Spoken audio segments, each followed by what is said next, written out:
O sea, los mexicanos crecieron con Chespirito y Cantinflas, los colombianos también, y más cosas. Siguiente mapita. Ahí hay parte de las respuestas para salir de la ansiedad, ¿vale? Ese es el otro mapita para ver en dónde estamos, ¿no es cierto? Bueno, y miremos el siguiente, que ya nos va a introducir un poco más en el asunto. Este es otro país.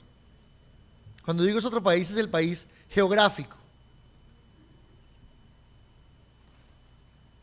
En uno de los textos sugeridos que están en la página del blog de la cátedra, hay un texto que es la revisión simétrica del conflicto colombiano.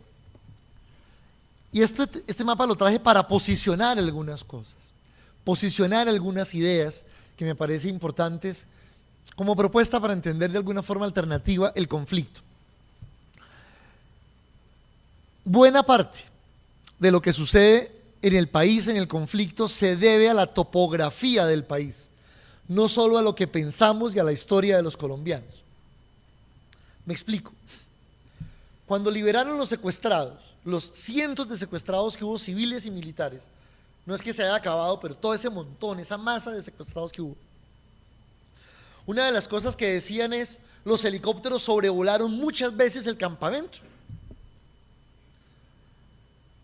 Gracias a que, seamos ingenuos, gracias a que no se vio el campamento, a los árboles, sin lugar a dudas, ¿cierto? Es decir, los árboles son los aliados de la guerra. Sí, pero Nelson, a ver, usted ya se la fumó verde hoy por la mañana. Imagínense donde no hubiera árboles, en ese lugar no habría un campamento. Es tan aliado de la guerra un árbol como es tan aliado el uniforme camuflado que camufla, perdón la redundancia, al combatiente. Es decir, las condiciones del conflicto también son tales gracias a las condiciones geográficas y topográficas del país. Este conflicto no podría ser igual en el desierto del Sahara, ¿vale? Que tendrían que construir cuevas de bereberes debajo de la tierra. Es otra historia si el conflicto fuera en otro lugar. ¿Cuál es el problema de la región suroccidental de Colombia y todo el Pacífico? Pues que son rutas de salida de droga, que está claramente dicho, ¿cierto? Y la topografía del nudo de Paramillo acá, el macizo colombiano, define unas condiciones de topografía muy particulares que hacen difícil en momentos el combate, el descubrimiento, muchas cosas, ¿sí? Para no colocarlo al día de hoy, si alguno ha tenido la ocasión de ir al puente de Boyacá, llegando a Tunja desde Bogotá, una de las cosas que le explican allí es: el puente de Boyacá queda en la parte baja de una hondanada de varias colinas, ahí está el puente. Entonces lo que explican es que la tropa de Bolívar esperó en los alrededores, pero que en un momento determinado, cuando venían los españoles y estaban atravesando la hondanada abajo, los rodearon por la montaña viniendo del páramo de Vargas, en Paipa. Es decir, la geografía ayuda a determinadas cosas. No quiero decir que por la geografía tenemos conflicto, no, la geografía ayuda a tener determinadas cosas. Los ríos, tuve la ocasión de estar en Quibdó en diciembre pasado y la explicación que me daban, una cosa increíble, les decía: ¿cuánto hay de Quibdó al Pacífico? Me dicen: desde Quibdó no se puede llegar al Pacífico. Pero a ver, Chocó es Pacífico. No, profe, no. Desde Quibdó usted sale al Atlántico por el río Atrato arriba hasta llegar a Urabá y gasta 12 horas, pero gasta mucho más de 12 si quiere llegar al Pacífico. Desde el Quibdó no hay llegada al Pacífico. ¿Cómo así? Y si usted quiere atravesar el río Quibdó, el río Atrato, perdón, tiene que hacerlo de día, por condiciones de seguridad, y hay lugares donde usted siente que lo están vigilando, entonces tienen que bajar la lancha a la velocidad. Esas son condiciones que hacen posible una guerra. Son condiciones que hacen posible muchas cosas. Entonces, eso que estoy diciendo tiene que ver, entonces, esto me parece importante para terminar esa idea de la necesidad de la cultura general, de entender el país, de entender la historia, ¿sí? También le digo siempre a mis estudiantes, déjenme ver sus bibliotecas.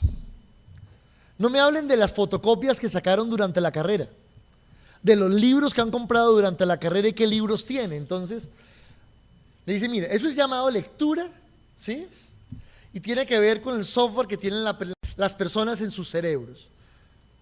Es importante saber de qué estamos hechos, no solo psicología de vez en cuando, sino también literatura, música, de todo un poquito. Hay que alimentar esa cultura general para poder hacerlo. Entonces, siguiente, para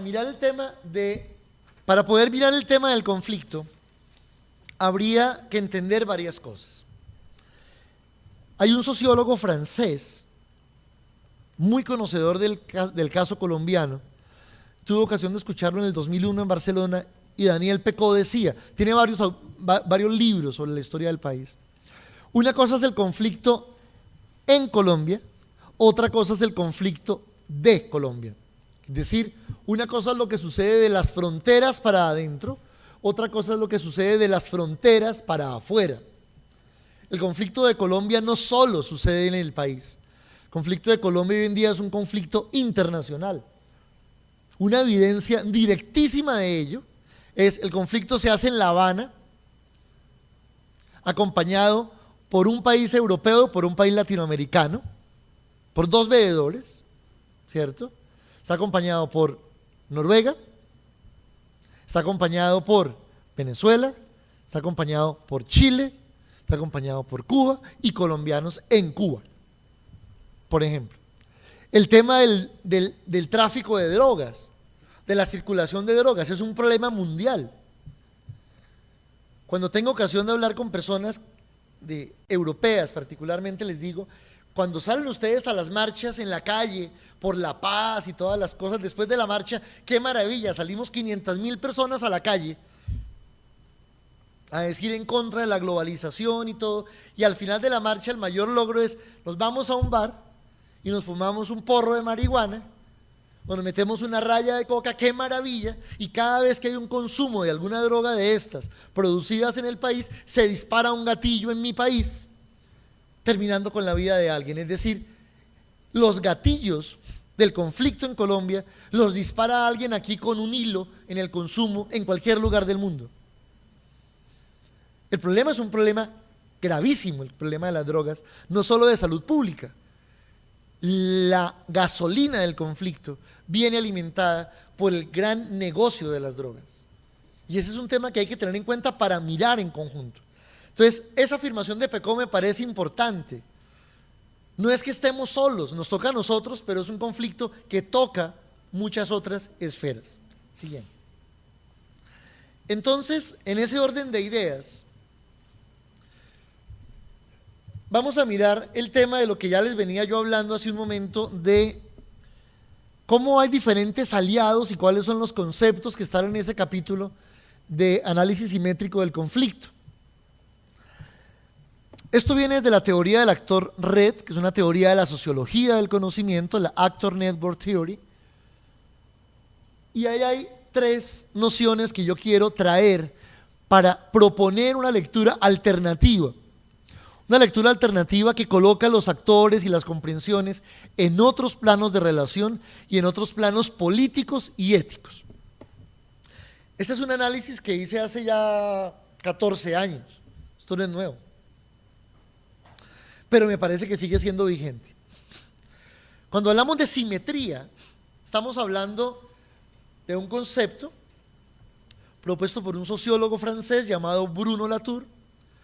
Y la noción de simetría es, miremos qué es lo semejante que hay en determinadas condiciones sociales. Por ejemplo, hay simetrías claras, no completas, porque serían lo mismo, sería identidad y no simetría. Hay simetrías claras entre grupos paramilitares, grupos guerrilleros y grupos militares oficiales del Estado. ¿Cuál es la simetría de ellos? Las armas. Son grupos en armas. ¿Qué los diferencia? La legalidad.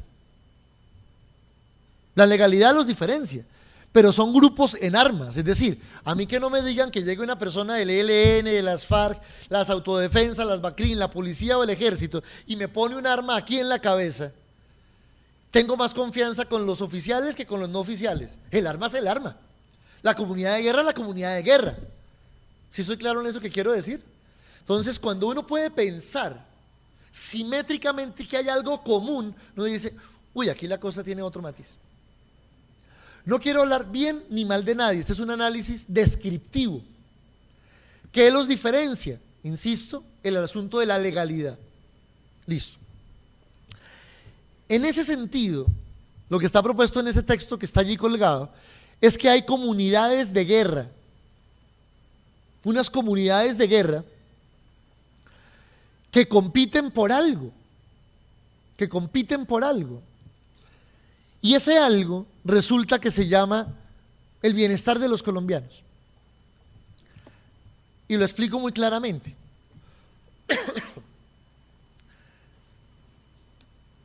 Este análisis surgió del proceso de paz de Pastrana en el Caguán, y es el mismo hoy en día si uno lo puede mirar de La Habana, y puede ser el mismo del proceso del M-19.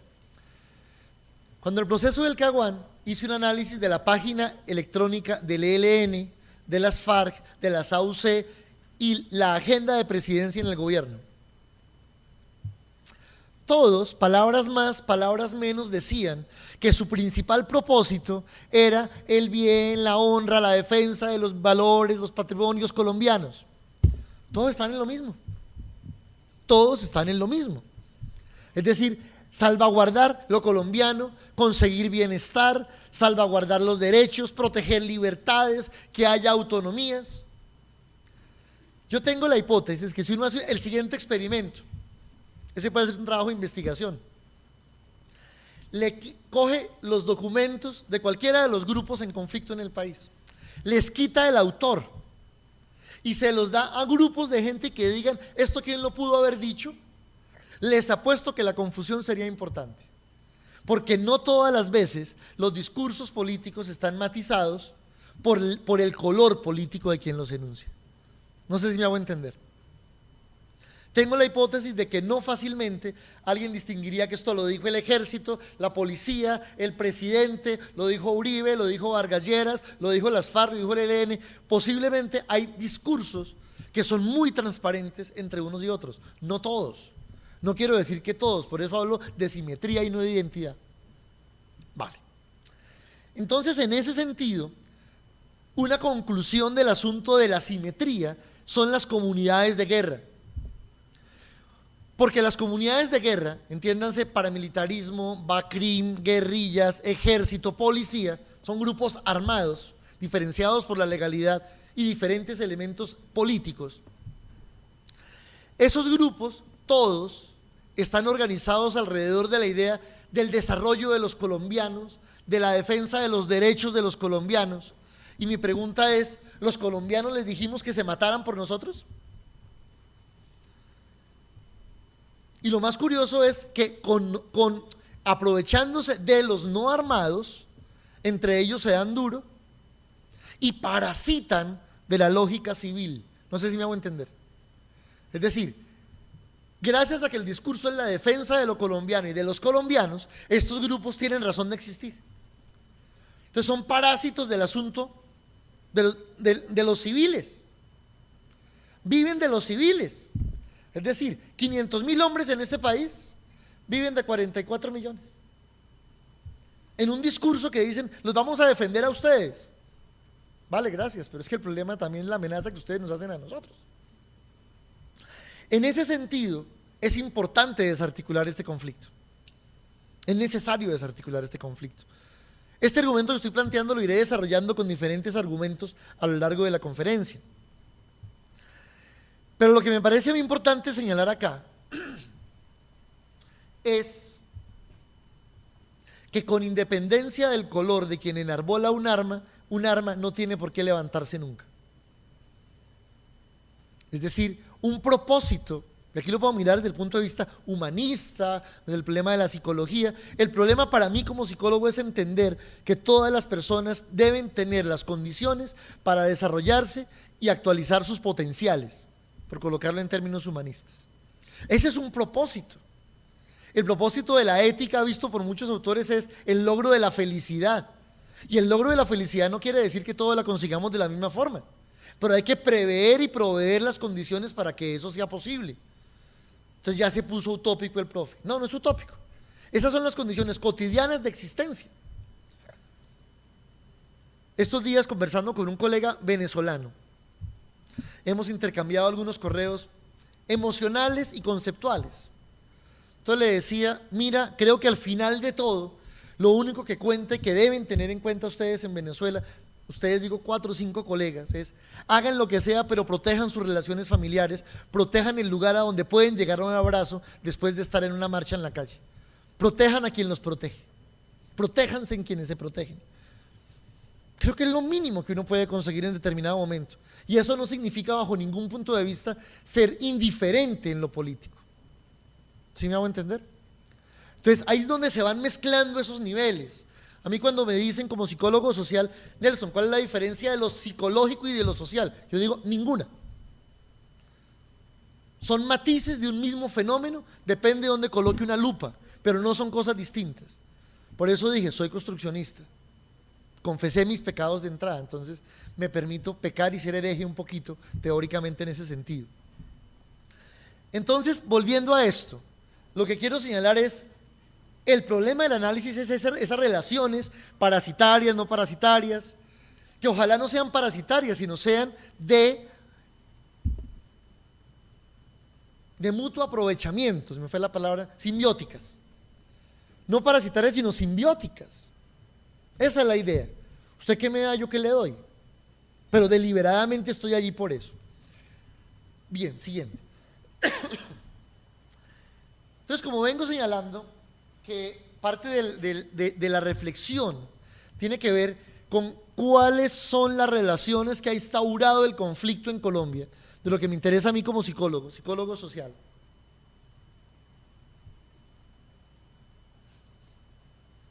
Haciendo una revisión de diferentes momentos de la historia del país, esto está como hipótesis, y en el mismo texto, desde la independencia en 1810, yo considero que por la forma como se han dado ciertos acontecimientos en Colombia, suceden ciertas cosas en el país. Esos momentos, ahí se ven muy débilmente, se llaman momentos instituyentes, momentos de la historia del país. Y esos momentos de la historia han generado condiciones relacionales instituidas. Y voy a intentar con ejemplos señalar cómo eso hace parte, como se dice habitualmente en la calle o en Facebook, de la colombianidad, de las colombianadas, ¿cierto? Categoría que es bien interesante, pero también muy restringida. Cuando digo restringida es cuando uno comparte con colegas de otros lugares del mundo, no quiero decir solo Latinoamérica, uno se da cuenta que hay cosas que no son solo colombianas. Por ejemplo, sentar a un venezolano, un argentino, un brasilero, un mexicano, un colombiano, un español, un francés, a hablar de corrupción, todos van a pelear por sostener que su país es el más corrupto en lugar de los demás. Uno cree que es que los colombianos somos los más corruptos. Hagan un foro sobre corrupción entre amigos de diferentes países. Curiosamente todo el mundo se va a pelear por decir, no, el mío es el más corrupto porque pasa esto. Valiente trofeo. Bueno, entonces esto más o menos es particular a lo nuestro. Por ejemplo, empecemos. La independencia de España. Desde la conquista, todas las conquistas, valga la redundancia, han sido conseguidas con violencia. Entonces, una de las grandes cosas que se instaura en 1810 es que los logros sociales se hacen por violencia. Entonces nosotros decimos en el lenguaje cotidiano, a ver, a las buenas o a las malas, pero lo conseguimos. Y hace parte de nuestra colombianidad. Cualquier cosa que eso sea, lo utilizo aquí coloquialmente el término. Es decir, la violencia como recurso queda instaurada. De 1819 a 1886, en este momento se me escapa el dato exacto, hay 6 o 7 constituciones políticas.